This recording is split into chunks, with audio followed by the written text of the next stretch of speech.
The restaurant was filled with the gentle hum of laughter, clinking glasses, and the scent of expensive perfume. But amid that golden luxury, Lena stood frozen, her trembling hands gripping the hem of her worn-out dress. Across the room, her ex-boyfriend, Ryan, laughed with his new fiancée, someone draped in diamonds and pride.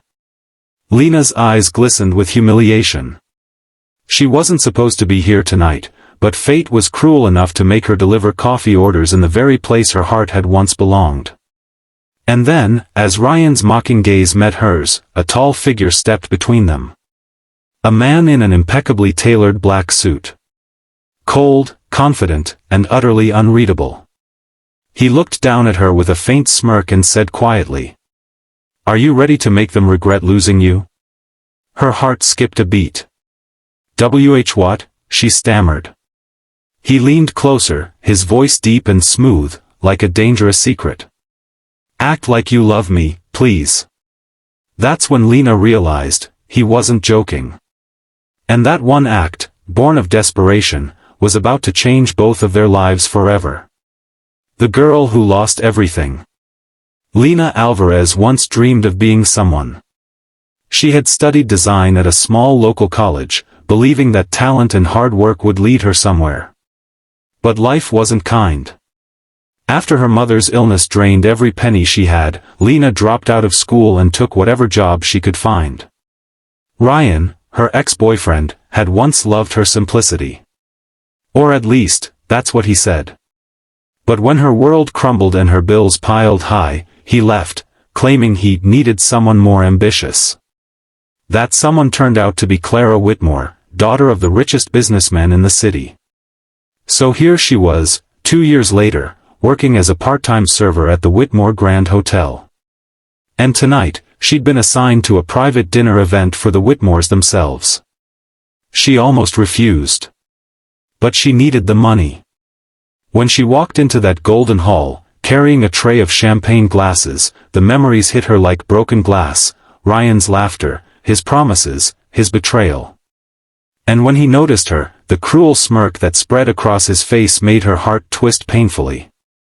"Well, Ryan sneered softly as she passed by. "Didn't expect to see you here, Lena. Still working small jobs?" His fiancée giggled, her diamond earrings swaying mockingly. "She looks so ordinary," Clara whispered, loud enough for everyone to hear. Lena bit her lip, blinking back tears. She wanted to disappear. And then, suddenly, a calm, deep voice echoed beside her. "She's with me." Everyone turned.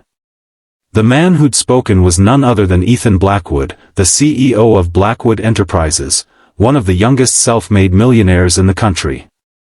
His eyes were sharp, his expression unreadable. He placed his arm gently but firmly around Lena's shoulders. Ryan froze. "Ethan Blackwood?" Ethan gave a small, polite smile. "Yes. Is there a problem with my girlfriend Survey?" For the next few days, Lena and Ethan played their roles perfectly. He would pick her up from work in his sleek black car, hold her hand in public, even smile at her as if she were his world. Everyone noticed. Especially Ryan. He started showing up at her workplace, throwing glances filled with regret and confusion. But Lena, for the first time, felt strong. She wasn't the broken girl anymore. Yet something unexpected happened. The more Ethan pretended, the less it felt like an act. The way he looked at her when she laughed, the way he silently watched over her when she thought no one noticed, it felt real.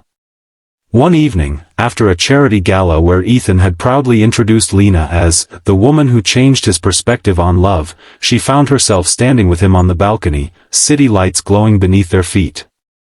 "You didn't have to go that far," she said shyly. Ethan smiled faintly. "Maybe I wanted to." Her heart raced. "Why?" He hesitated, then looked straight into her eyes. "Because I think I'm starting to forget where the pretending ends." Lena's breath caught. But just as things began to feel magical, Ryan appeared again, this time with a different face. regretful, apologetic. He begged for another chance, telling Lena that Clara had left him after discovering his debts.